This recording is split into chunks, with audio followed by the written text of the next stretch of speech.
This day and age, we are able to use symbols, icons, and images to communicate. A logo is a visual that is used in conjunction with a brand or an idea.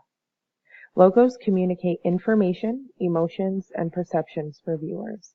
I have created these two logos, the one on the left, to reflect an American-style logo, and the logo on the right is a more globalized version of that logo.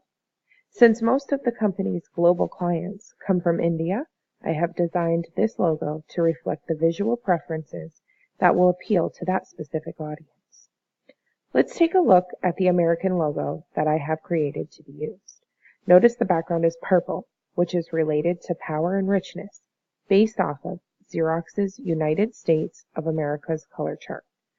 The logo is a bank logo with a lock, which shows security, as well as a green dollar sign, which attracts and also informs any viewer of what the logo stands for. Now let's take a closer look at the logo that I have created to be used to attract Indian viewers. The background of this logo is blue, which is considered a sacred color and is also the centerpiece of the Indian flag. I have also used the same bank symbol with a lock, which also proves to be secure in India as well as America.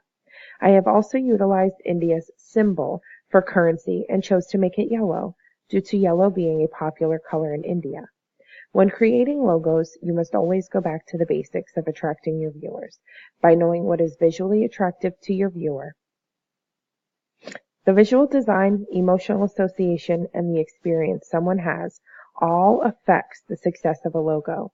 Using a strategically designed logo can greatly enhance the success of any organization or brand.